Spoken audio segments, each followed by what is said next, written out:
जय हिंद। स्वागत है आप सभी का आपके अपने YouTube चैनल अमृत एकेडमी पे। हम लोग अपना सीटेट पेपर 2 के लिए मैथ और साइंस की प्रिपरेशन कर रहे हैं। आज उसी सीरीज़ में अपना जो हम लोगों ने सीरीज़ स्टार्ट कर दी है साइंस की पेडागोजी की, ठीक है ना। तो उसी में क्लास नंबर 4th है। 3 नंबर तक हम लोगों ने क्लास को कंप्लीट कर लिया है। अभी तक हमारी पेडागोजी की 3 क्लासेस हो चुकी हैं। जैसा कि आपको पता है मैथ वाले सेक्शन में 30 में से 10 क्वेश्चन जो होते हैं पेडागोजी बेस्ड होते हैं, ठीक है ना। तो कैलकुलेशन बेस्ड 20 क्वेश्चन आते हैं। कैलकुलेशन बेस के लिए हम लोग चैप्टर वाइज बिल्कुल एनसीईआरटी कंटेंट को अभी तक 20 क्लासेस कंप्लीट कर लिया है। जिन्होंने क्लास नहीं किया है वो जाकर के आप लोग देख सकते हैं। और पेडागोजी में आज आपकी चौथी क्लास है जिसमें हम लोग सीखेंगे आज अपना टीएलएम मतलब टीचिंग लर्निंग मटेरियल के बारे में। आज का जो टॉपिक है बहुत ही ज़्यादा इंपॉर्टेंट होने वाला है। ये पेपर 1 और पेपर 2 दोनों के लिए, ये दोनों पेपर में यहाँ से क्वेश्चन बनते हैं मैथमेटिक्स के, ठीक है ना।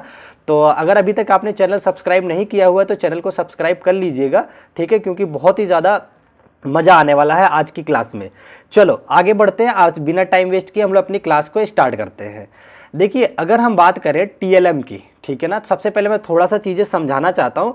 मैंने बहुत अच्छे से प्रिपरेशन कर रखी है क्लासेस की, आप इस चीज़ों को देख सकते हैं। अगर मैं बात करता हूँ टीएलएम की, टीएलएम का मतलब होता है कि एक टीचर क्लासरूम में जब पढ़ाने जाता है तो जिन वस्तुओं की हेल्प से बच्चों को कुछ सिखाता है उसे ही बोला जाता है टीचिंग लर्निंग मटेरियल यानी कि टीएलएम। जैसे अगर मैं आपको कुछ पढ़ा रहा हूँ, बीच में मुझे आ गया, मान लो सिलेंडर पढ़ा रहा हूँ आपको मैथ में, और मैं अगर इसकी हेल्प ले लेता हूँ तो अब ये मेरे लिए क्या हो गया, टीएलएम का काम कर रहा है। मान लो मैं आप लोगों को क्यूब पढ़ा रहा हूँ, मेरे सामने ये पेन कैप रखा हुआ है, इस तरीके से कोई इंस्ट्रूमेंट उठा करके मैं आपको हेल्प ले करके सिखाता हूँ तो इसे ही बोला जाता है टीएलएम, ठीक है ना। तो ये जो मटेरियल यूज किया जाता है टीएलएम में आ जाता है, ठीक है। तो कई बार क्वेश्चन बनता है कि किस तरीके के टीएलएम से यूज होने चाहिए। तो सबसे पहले अगर हम टीएलएम की यूज की बात करें, कैसे टीएलएम होने चाहिए, तो टीएलएम जो होने चाहिए एक तो सस्ते होने चाहिए, इजी टू अवेलेबल, जो आसानी से क्लासरूम में अवेलेबल हो जाए। तीसरी बात ये से होने चाहिए कि जो बच्चों के लिए बिल्कुल खतरे वाले ना हो, अच्छे ऐसे हो कि जिससे कि बच्चे को कोई नुकसान ना हो, इन्वायरमेंट में कोई उसका इफेक्ट ना हो। तो इन सारी बारीकियों का ध्यान दे करके आपको क्या करना पड़ता है, टीचिंग लर्निंग मटेरियल अपना तैयार करना पड़ता है, ठीक है ना। तो सीबीएसई द्वारा कुछ teaching learning material already market में है जिनका इस्तेमाल करके बच्चों की मैथ की एजुकेशन को और आसान बनाया जाता है। वहाँ पे लगभग 7-8 हमने ले रखे हैं एग्जाम्पल जहाँ से सीटेट बार बार क्वेश्चन पूछता है। तो अब हम लोग इनको एक एक करके एक एक टीएलएम को अच्छे से पढ़ लेते हैं, फिर प्रीवियस ईयर क्वेश्चन इसके देख लेंगे, ठीक है ना। मैंने फोटोज भी लगा रखे हैं नाम के साथ। तो देखो, सबसे पहला जो टीएलएम आपका आता है जिसका कि नाम है जियो बोर्ड। जियो बोर्ड क्या है, ये एक तरह का बोर्ड होता है। यहाँ पे देखिए मैंने फिगर ले रखा है जियो बोर्ड का, ये रहा। ये आपके सामने एक बोर्ड होता है जिसमें छोटी छोटी देखिए कील लगी हुई है, छोटी छोटी कील्स लगी होती हैं। इन कील की माध्यम से रिबन हो जाता है या फिर धागे को लेकर के, जैसे देखो ये फिगर में रबड़ लगाया हुआ है ना, छोटे छोटे पतले पतले, तो इन रबड़ की हेल्प से देखो यहाँ पे आप त्रिभुज बना के दिखा सकते हो बच्चे को, ठीक है ना। बच्चा त्रिभुज बना सकता है, रेक्टेंगल बना सकता है, आपका अल्फ़ाबेट का इस तरह से कोई शेप बना सकता है। तो ये क्या काम करता है, 2D शेप, 2 डायमेंशनल शेप सिखाने में मदद करता है। तो जियो बोर्ड समझ गए, जियो बोर्ड क्या मदद करता है, बच्चों को 2D शेप इस तरीके से बनाने में मदद करता है। ये आपका क्या है, टीएलएम है। तो ये समझ गए ना, वेरी नाइस। तो एक ये पूछा जाता है जियो बोर्ड के बारे में, तो आप लोग अब बता पाएंगे। दूसरे टीएलएम नंबर 2 की मैं बात करूं तो 10 ग्राम होता है, ठीक है ना।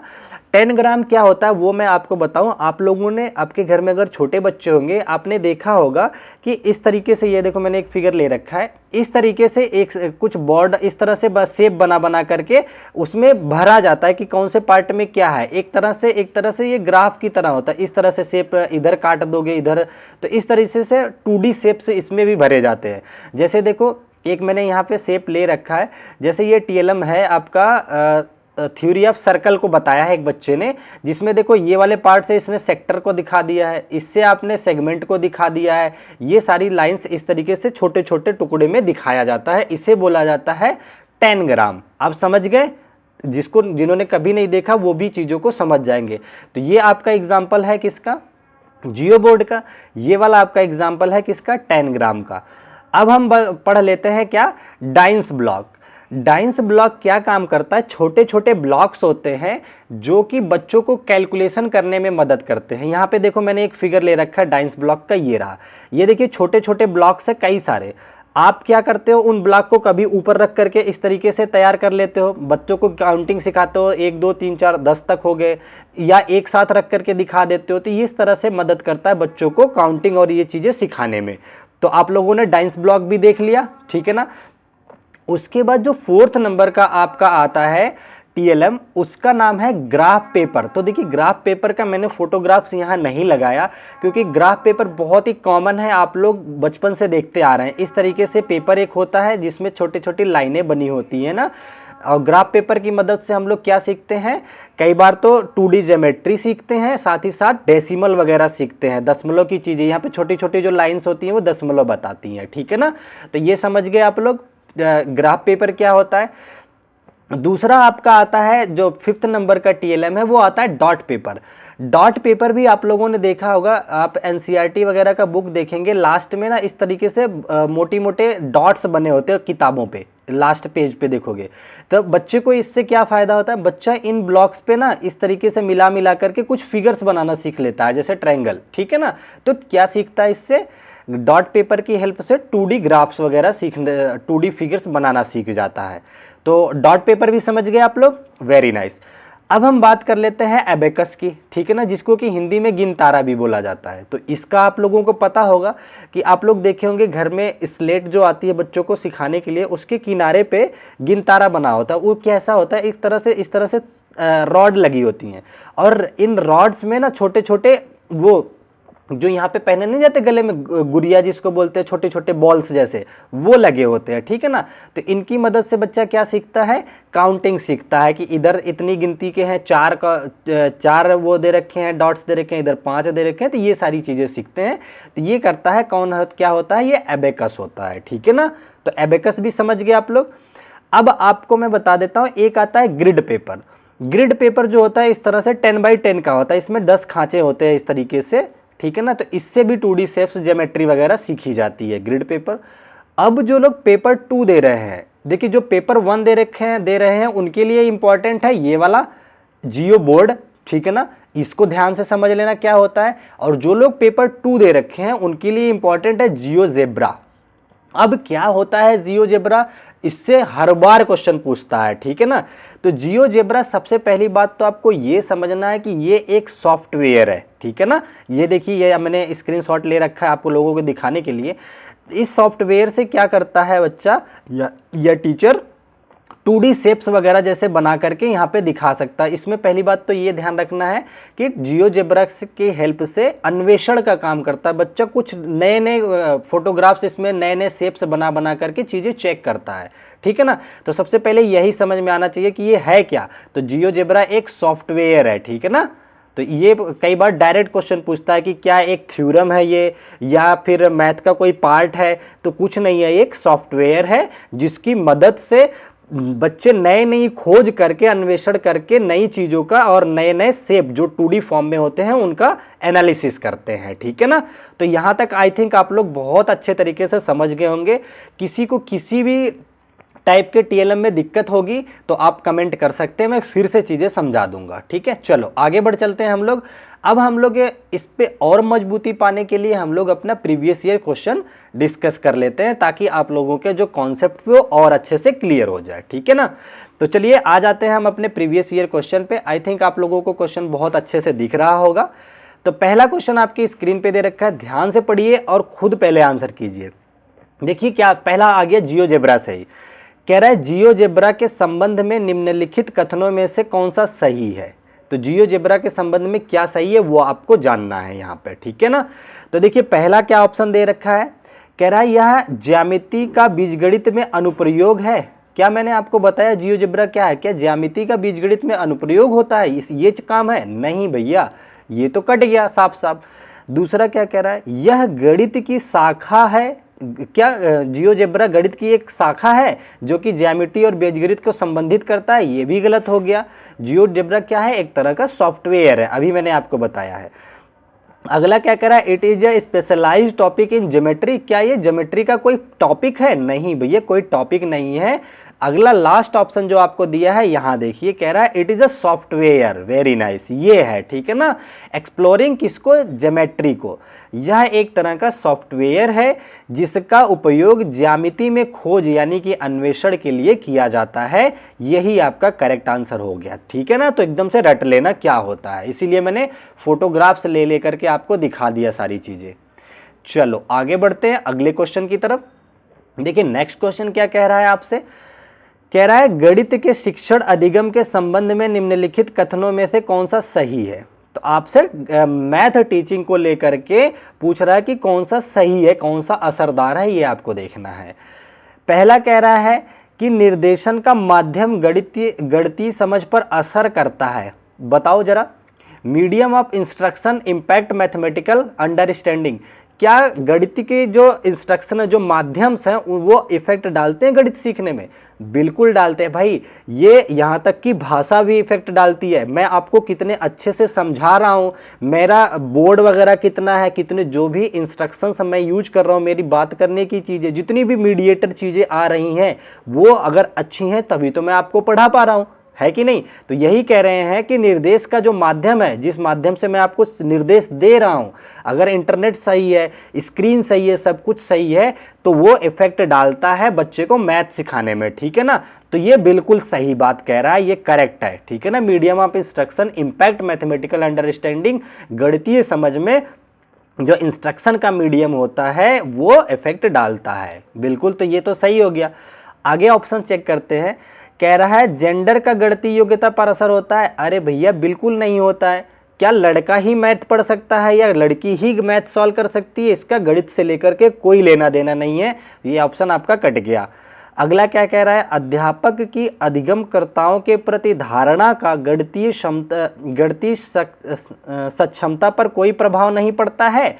ये बिल्कुल प्रभाव पड़ता है। मैं आप लोगों को लेकर के मेरी धारणा क्या है, मैं अगर ये रिस्पेक्ट करता हूं कि चाहे छोटा भाई है चाहे छोटी बहन है, सब मेरे लिए एक जैसे हैं, या बड़ा भाई या बड़ी बहन है, मेरा आप लोगों से वार्तालाप अच्छा है, तो मैं आपको अच्छे से सिखाऊंगा और आप अच्छे से सीख पाएंगे, ठीक है ना। वहीं अगर आप मुझे गाली गलौज करो और मैं आपको दूसरी निगाह से देखूं, मेरा आपसे जो संबंध की बात है उस तरीके से एक शिक्षक और स्टूडेंट का नहीं रहे, तो आपको सीखने में डिफिकल्टी आएगी, ठीक है ना। स्कूल में आप देखते रहे होंगे कुछ खड़ूस टाइप के टीचर हो जाते हैं कुछ लोग, तो क्या करते हैं बच्चे ना, डरते हैं, उनसे सीख नहीं पाते, जबकि वो पढ़ाते भी कई बार बहुत अच्छा है, ठीक है ना। तो आप लोग भी फ्यूचर में बहुत अच्छे टीचर बनना और एक अच्छा संबंध क्रिएट करना इमोशनल और हर तरीके से बच्चा, ताकि अब उससे वो आपसे कोई भी क्वेश्चन पूछने में कभी भी डरे ना, ठीक है ना। तो यही ये कह रहे हैं, अध्यापक की अधिगमकर्ताओं के साथ धारणा क्या है, गणितीय क्षमता का कोई प्रभाव नहीं पड़ता। नहीं भैया बिल्कुल पड़ता है, इसलिए ये भी ऑप्शन आपका कट जाता है, ठीक है ना। कह रहे हैं गणितीय सामर्थ्य जन्मजात है। भैया अगर जन्मजात होता तो पहले ही सब मैथमेटिशियन ही पैदा हो जाते, ठीक है ना। तो जन्मजात नहीं होता है, गणित हो कोई भी सीख सकता है, कहीं पे भी सीख सकता है, कभी भी सीख सकता है, ये बात याद रखना। तो ए ऑप्शन आपको समझ आ गया, इसका करेक्ट आंसर है। आगे बढ़ चले, चलो आते हैं हम अपने अगले क्वेश्चन की तरफ, देखते हैं क्या कहना चाह रहा है नेक्स्ट क्वेश्चन। ठीक है, नेक्स्ट क्वेश्चन में आपसे कह रहा है कि गणित में निम्नलिखित में से कौन से शिक्षण अधिगम संस्थानों का उपयोग दृष्टिबाधित विद्यार्थियों के लिए नहीं किया जा सकता है। मतलब ऐसा बच्चा जो जिसकी आईसाइट वीक है, या देख नहीं पाता है या कम देख पाता है, इन चारों में से ऐसा कौन सी चीज़ है जो उसके लिए नहीं बनी है, वो हमें पता करना है। पहला है टेलर एबेकस।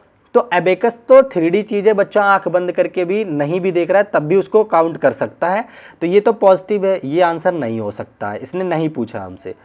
10 ग्राम, 10 ग्राम में भी छोटे छोटे कटआउट बने होते हैं, उसको भी टच करके देखा जा सकता है, अभी 10 ग्राम का फिगर दिखाया था ना, तो ये भी नहीं है, ये भी पॉजिटिव है। जियो बोर्ड, जियो बोर्ड में तो भाई हमने दिखाया ना कि यहाँ छोटी छोटी कील्स लगी होती है, तो बच्चा कील को काउंट कर करके रिबन फंसा करके शेप बना सकता है, तो ये भी सपोर्टिव है। जियो जेब्रा जो सॉफ्टवेयर है, अब जैसे लैपटॉप के अंदर जो सॉफ्टवेयर है, मैं बच्चा अगर मुझे मान लो मैं अगर दृष्टिबाधित होता तो मैं तो देख ही नहीं पाता इस पे कहाँ लिखना है, क्या चीज़ें चल रही हैं, है कि नहीं। तो ये ही जो है नेगेटिव हो जाएगा, ये दृष्टिबाधित के सपोर्ट में किसी काम का नहीं रहेगा, ठीक है। तो ये आपका करेक्ट आंसर हो जाएगा, D is the correct option. समझ गए। चलो बढ़ चलते हैं अगले क्वेश्चन पे। चीज़ें समझ आ रही हैं एक छोटा सा कमेंट कर दिया करिए, ताकि स्टूडेंट और टीचर का जो एक रिलेशन है, जो बॉन्ड है, वो और स्ट्रांग हो जाए, तो आप लोग और अच्छा सीख पाओगे। क्योंकि देख ही रहे हो आपकी इसका इम्पैक्ट पड़ता है गणितीय समझ में, तो इतना तो काम कर लीजिए और लाइक शेयर सब्सक्राइब करते रहा करिए, ठीक है। आगे बढ़ चलते हैं, अगला क्वेश्चन देखते हैं। कह रहा है जियो बोर्ड के उपयोग से निम्नलिखित में से कौन सी अवधारणाएं सिखाई जा सकती है। भाई ये जियो बोर्ड था, हमने आपको बताया इसमें छोटी छोटी कील्स लगी होती हैं। हम क्या सिखाते हैं बच्चों को, 2D से त्रिभुज बनाना, रेक्टेंगल बनाना, यही सब चीज़ें तो सिखा सकते हैं इससे, ठीक है ना। चलो तो ये क्या कह रहे हैं, पहला कह रहा है सिखाई जा, पहला कह रहे हैं टेसिलेशन, चौपाल और क्षेत्रफल। टेसिलेशन चौपाल ये होता है ना, टेसिलेशन का मतलब होता है, आप लोगों ने घर में टाइल्स देखा होगा अलग अलग शेप और साइज का, ठीक है ना। तो हम इसकी मदद से ये नहीं सिखाते, जियो बोर्ड तो काटी लगी, यहाँ कील्स लगी होती है, 2D शेप बनाया जाता है, ठीक है। तो ये ऑप्शन तो कट ही गया, टेलीसिएशन वगैरह हम लोग नहीं सिखा पाते इससे, ठीक है। दूसरा कह रहे हैं कि वॉल्यूम एंड एरिया, भैया हमने बताया ना, तो इससे 2D चीज़ें सिखा सकते हो आप, क्या 2D शेप, जबकि वॉल्यूम और एरिया वगैरह निकालने के लिए हमें 3D में चीज़ें पता होनी चाहिए। तो 3D शेप तो हम सिखा ही नहीं सकते, ये भी नहीं सिखा सकते इसकी मदद से, किसकी मदद से, जियो बोर्ड की मदद से। अच्छा तो कह रहे हैं एरिया एंड पेरीमीटर, हाँ ये सिखा सकते हैं हम, एरिया और पेरीमीटर, इससे एरिया निकाल सकते हैं कितना, पेरीमीटर कितनी लंबी रस्सी लगी है उससे वो काउंट कर सकते हैं। तो सी ऑप्शन सही है। यहाँ पे भी टेलीसिएशन दे दिया तो ये भी नहीं सिखा सकते, यहाँ सी ऑप्शन बिल्कुल करेक्ट है आपका, ठीक है। समझ गए, वेरी नाइस। चलो आगे बढ़ते हैं। बाकी आप लोगों का जैसा भी फीडबैक रहा करे, जैसा आप लोगों को समझ आया करे, वो चीज़ें बताया करो जरूर, ठीक है। चलो अगला क्वेश्चन आपके सामने स्क्रीन पे दे रखा है, कह रहा है गणित में जियोजेब्रा है।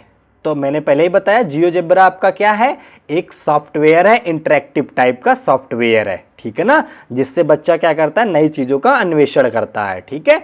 चलो तो पहला ऑप्शन देख लेते हैं, चलो ऑप्शन एलिमिनेट करवाता हूं मैं आपको पहले। तो कह रहा है चौथा देखते हैं, यह एक स्थिर सॉफ्टवेयर है जो ज्यामिति, बीजगणित, विभिन्न औपचारिक उपपत्तियों के प्रदर्शन के लिए शिक्षकों का उपयोग करता है, नहीं केवल शिक्षक नहीं करता है, ठीक है ना। पहला देखते हैं, कह रहा है ज्यामिति, बीजगणित, सांख्यिकी और कलन, कैलकुलस के शिक्षण के लिए एक अन्योन्य क्रिया, बताया ना, इंटरैक्टिव पर आधारित सॉफ्टवेयर है, अन्वेषण पर आधारित सॉफ्टवेयर है, बिल्कुल सही है, यही आपका करेक्ट आंसर है, ठीक है ना। बी ऑप्शन कह रहा है जियो बोर्ड संबंधित गतिविधियां कर, जियो बोर्ड गतिविधि संबंधित के लिए कोई भी जियोजेब्रा नहीं बना हुआ है, ये तो ऑफलाइन ऐसे ही आप सिखा सकते हो इस पे, ठीक है। सी ऑप्शन कह रहा है कि एक सॉफ्टवेयर जो कि स्प्रेडशीट में बहुत बड़ी मात्रा में, नहीं स्प्रेडशीट में आंकड़ों वगैरह, स्प्रेडशीट तो डेटा कलेक्ट करने के लिए पढ़ाया जाता है, बनाया जाता है, तो ये भी नहीं है ऑप्शन। यहाँ पे जो करेक्ट ऑप्शन है इंटरेक्टिव की वजह से यही हो गया, अन्वेषणात्मक, ठीक है। चलो ठीक है, आगे बढ़ते हैं हम लोग अपने अगले क्वेश्चन की तरफ। नेक्स्ट क्वेश्चन देख लेते हैं, ये रहा आपका अगला क्वेश्चन। अगले क्वेश्चन में फिर से आ गया जियोजेब्रा के बारे में। कह रहा है जियोजेब्रा सॉफ्टवेयर की सहायता से विद्यार्थी ज्यामितीय अवधारणाओं का अधिगम कर सकते हैं के माध्यम से, किसके माध्यम से कर सकते हैं, तो अभी मैंने बताया था एक्सप्लोरेटरी अप्रोच, यानी कि अन्वेषणात्मक उपागम के माध्यम से कर सकते हैं। तो यहाँ अन्वेषण भरा जाएगा, यही आपका करेक्ट ऑप्शन होगा। यहाँ कह रहा है प्रोजेक्ट बेस अप्रोच, नहीं, जियोजेब्रा में क्या प्रोजेक्ट बेस अप्रोच लगाओगे, नहीं लग सकता। कह रहा है फॉर्मल डिडक्शन मेथड से, नहीं लगा सकते। लेक्चर मेथड से, सॉफ्टवेयर पे लेक्चर मेथड कोई काम का नहीं होता, ये भी गलत हो गया। ये आ गया एक्सप्लोरेटरी अप्रोच, यानी कि अन्वेषणात्मक खोज उपागम के माध्यम से आप इस पे क्या करोगे, बच्चे को सिखाओगे, अधिगम कराओगे, ठीक है। समझ गए। आगे बढ़ते हैं और देखते हैं क्वेश्चन है क्या, हाँ और भी क्वेश्चन है अपने पास। नेक्स्ट क्वेश्चन देख लेते हैं क्या कहना चाह रहा है। कह रहा है निम्नलिखित वस्तुओं में से कौन सी वस्तु प्रारंभिक विद्यालय, मतलब प्राइमरी लेवल की बात कर रहा है, के विद्यार्थियों को ज्यामितीय मतलब 2D शेप विचारों का परिचय देने में शिक्षकों के लिए सर्वाधिक उपयोगी हो सकता है।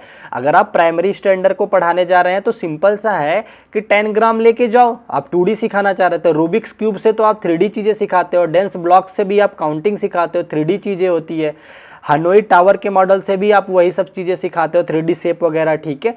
10 ग्राम है। 10 ग्राम के माध्यम से आप आसानी से प्राइमरी के बच्चों को क्या सिखा सकते हो, इस तरीके से छोटे छोटे ये है ना एक खांचे बने होते हैं, यहाँ से अलग अलग शेप बना करके ट्रायंगल डाल दो, यहाँ पर रेक्टेंगल डाल दो, इस तरीके से अलग अलग शेप आप सिखा सकते हो। 2D चीज़ें यानी कि ज्यामिति की चीज़ें सिखा सकते हो। ए ऑप्शन आपका बिल्कुल करेक्ट हो जाएगा। चलो आगे बढ़ते हैं अगले क्वेश्चन के लिए। तो आज का ये लास्ट क्वेश्चन था, इसके नीचे कोई क्वेश्चन नहीं लगा हुआ है। आई होप आप लोगों को काफ़ी अच्छा लगा होगा वीडियो। अगर चीज़ें समझ आ रही हैं तो प्लीज़ सपोर्ट किया करिए, लाइक शेयर सब्सक्राइब जरूर किया करिए। हमारे पास बच्चे भले ही कम हैं, लेकिन आप लोगों को क्वालिटी में कोई कंप्रोमाइज़ नहीं होगा। पूरी मेहनत के साथ आपकी क्लास में तैयार करता हूं और एक एक टॉपिक को बिल्कुल डिटेल में समझाता हूं, ठीक है। तो साथ देंगे तो और अच्छा लगेगा, मुझे थोड़ा और मोटिवेशन मिलेगा, मैं आप लोगों के लिए और भी अच्छी अच्छी चीज़ें करूँगा, ठीक है। तो चलिए आज की क्लास को यहीं तक रखता हूँ, फिर मिलूंगा आप लोगों से नेक्स्ट क्लासेस में। तब तक के लिए आप अपना ध्यान रखें। Bye bye, take care, thank you so much, जय हिंद।